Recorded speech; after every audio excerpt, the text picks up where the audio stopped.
Boa noite, vamos falar de fé mais uma vez, na nossa live número 27. Nós vamos falar sobre a caridade no Evangelho de Mateus. A caridade é um assunto bastante interessante, né? É aquela coisa que passa sempre na nossa cabeça, fazer caridade, etc. Tal. Existem vários tipos de caridade, a caridade material e a caridade imaterial. Aquela caridade material é aquela que você ajuda com dinheiro, ajuda com alimentação, ajuda com uma porta, com um tijolo, ajuda com uma telha, ajuda as pessoas em geral, com remédios. Essa seria a caridade material. E a caridade imaterial seria aquela que você não precisa doar nada, né? Você está doando o seu tempo, você está visitando um velhinho no asilo, você está visitando uma criança no orfanato, você está visitando um parente que precisa de bater papo, conversar, desabafar, você está visitando um tio, uma tia lá mais velha, ouvindo as situações das pessoas e tendo compaixão e misericórdia das situações das pessoas, ouvindo um empregado, aquela empregada que vai na sua casa, ouvindo o porteiro do seu bairro, lá do seu condomínio, ouvindo seus vizinhos. Isso tudo é uma forma de você fazer caridade, desde que você esteja com o espírito de ajudá-los em algum sentido. Seria uma caridade imaterial. Por que as pessoas praticam caridade? Ou porque ela quer um mundo melhor, né? Se eu faço caridade eu vou tornar o mundo melhor, etc. Tal. Ou por satisfação pessoal, eu tenho prazer de fazer isso, me sinto poderoso de fazer isso.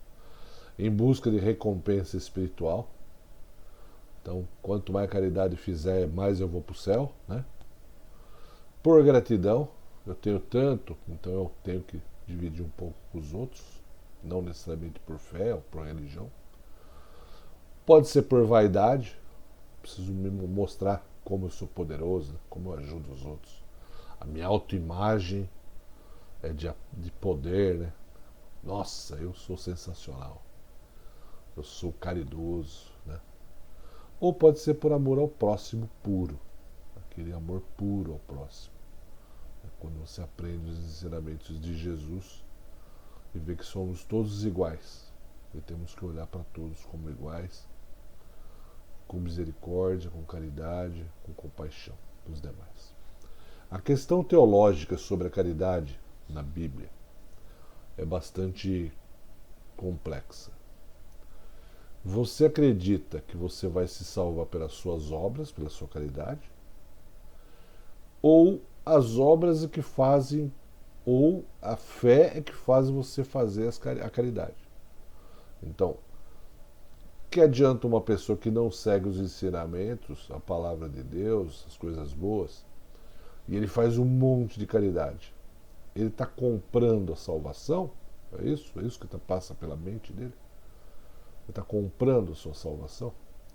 Apesar de não seguir nenhum preceito da palavra? Ou aquele que realmente tem uma fé genuína, automaticamente aprendeu que na palavra ensina a amar ao próximo como a si mesmo, e aí automaticamente ele vai fazer a caridade? Eu fico com segunda visão teológica e não com a visão da troca, né? Quanto mais caridade, a caridade me leva à salvação. Eu não consigo compartilhar dessa ideia teológica. Eu acho que é pela fé que você faz as suas obras e não pelas obras que você constrói a sua salvação. Então Deus não é um comerciante de salvações. Ele não é um comerciante. Se você der até R$ 1.000, você vai para o céu na categoria 1 estrela. Se você der até R$ 10.000, você vai para o céu na categoria 3 estrelas. Se você der R$ 100.000, você vai para o céu com a categoria 5 estrelas. Se você der R$ 10 milhões de caridade, você vai ser premium, vai ser VIP aqui no céu. Vai ter uma sala VIP lá para você. Não funciona desse jeito, né? Você é salvo pela sua fé. porquanto que você segue os preceitos de Deus, a palavra de Deus, os ensinamentos, os ensinamentos do que é certo e o que é errado, os ensinamentos de amor ao próximo, etc. Esse conceito de troca, de trocar, é muito antigo, né? Até às vezes você dá esmola para uma pessoa, a pessoa fala assim, que Deus te dê em dobro, né? É uma troca, né? Oh, Deus, eu dei um real, Deus vai me dar R$ 2, né? O que vem na cabeça das pessoas, porque é a cabeça da troca.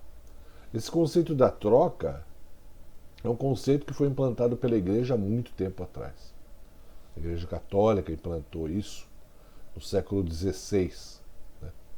Onde você trocava um dinheiro, uma doação, em troca dos seus pecados. Isso chamava princípio das indulgências.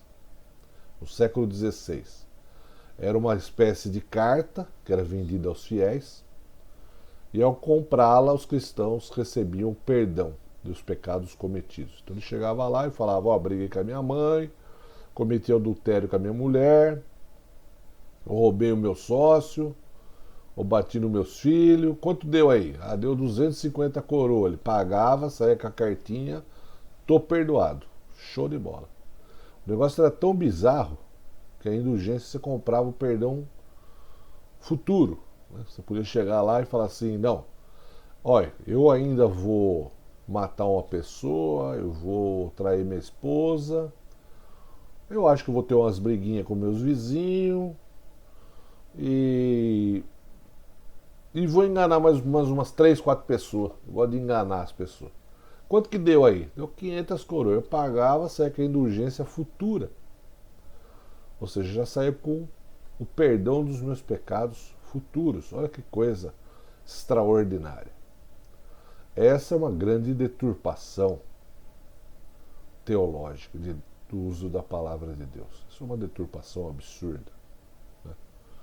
Não dá para aceitar isso. Por isso que muitas pessoas não vão a religião nenhuma, não vão à igreja. Até hoje fazem isso, viu? Até hoje tem trocas. Não estou falando só da igreja católica, não. Nas demais igrejas tem trocas também. Tem troca. Ah, se você comprar a aguinha do Rio Jordão aqui, você vai ser salvo. Então o cara vai lá e compra a aguinha, sei lá, por R$ 1.000. E as trocas continuam sendo feitas, né? Porque esse é o Deus mercantilista, mercador. Está tudo errado. Não é esse o conceito teológico do amor de Deus, né? Não é esse o conceito. Não tem troca, né? Não tem troca. Surgiu uma figura no século XVI, com esse lance das indulgências, chamado Martinho Lutero. Quem era ele?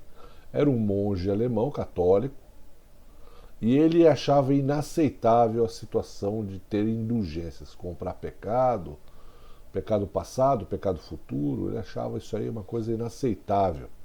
E também ele achava inaceitável o Papa se declarar o intermediário entre Deus e o povo, né? O Martinho Lutero, ele acreditava que não existia intermediário, não existe intermediário entre Deus e as pessoas.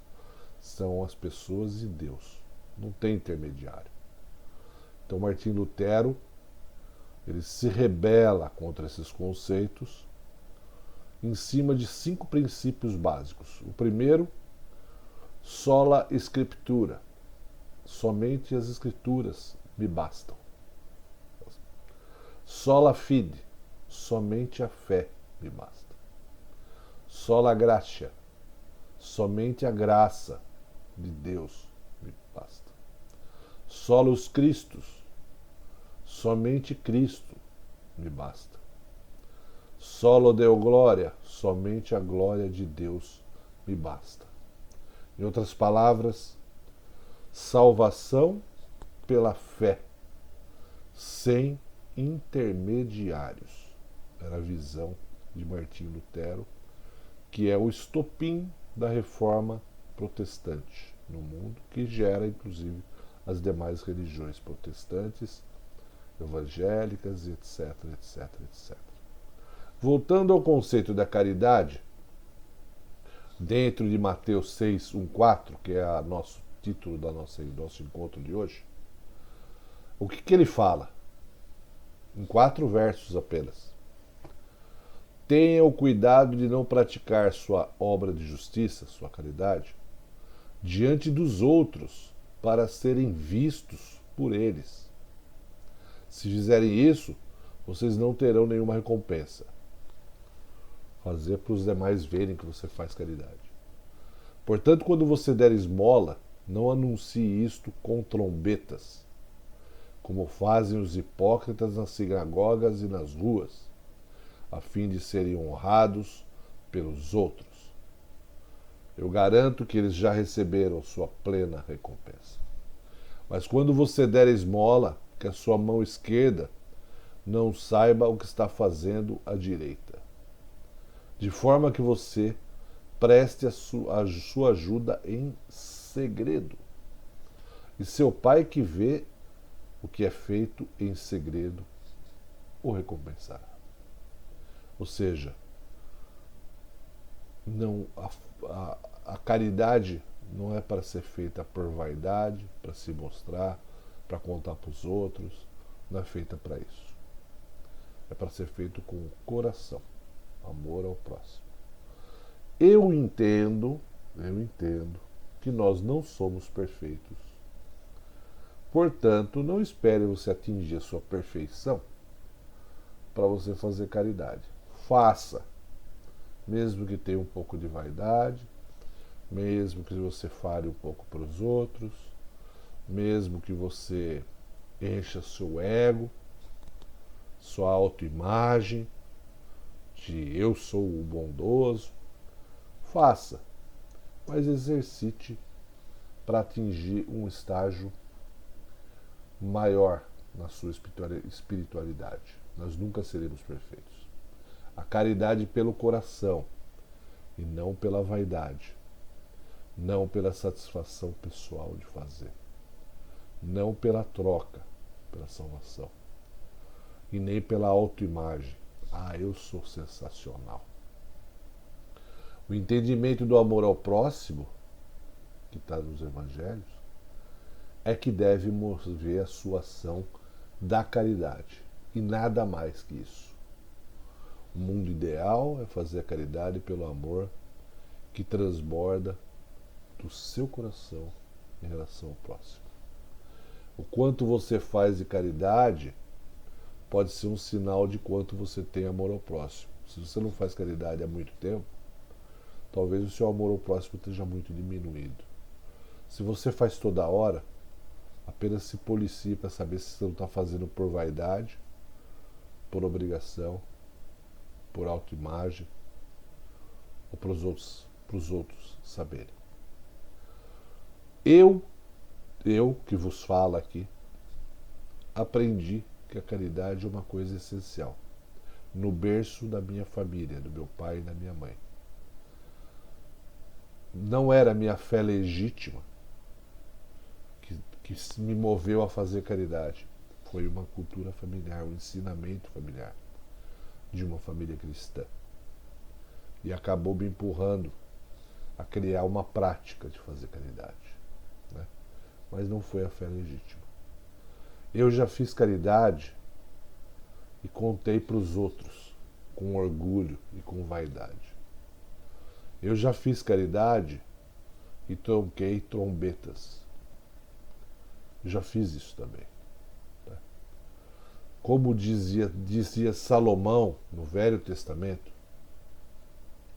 vaidade de vaidades, diz o pregador. Vaidade de vaidades. Tudo é vaidade. É difícil de controlar a nossa vaidade. Não é? Mas eu aprendi de uma forma muito simples. Onde eu for fazer um ato de caridade, eu vou usar sempre aquela frase que eu uso. O que Jesus faria nessa situação? Ele tocaria trombetas? Falaria para os outros? Ou ele seria genuinamente amoroso com o próximo? Não só no trato com o próximo, eu queria falar para vocês fazerem isso. Quando brigar com seu pai, com a sua mãe, com seu irmão, com seu parente, com seu vizinho, quando uma pessoa te ofender, pensa o seguinte, fecha o olho e pensa, o que Jesus faria nessa situação? Eu lhe garanto que você vai conseguir dar um passo para frente como ser humano na sua espiritualidade. Vamos seguir o nosso caminho com caridade, buscando a nossa caridade genuína e pura, mesmo sabendo que às vezes com os nossos defeitos a gente vai fazer mesmo, mas vamos buscar nos espiritualizar e aprender com a palavra de Jesus, com os ensinamentos de Jesus, com a palavra dos evangelhos. Graça e paz, até o nosso próximo encontro.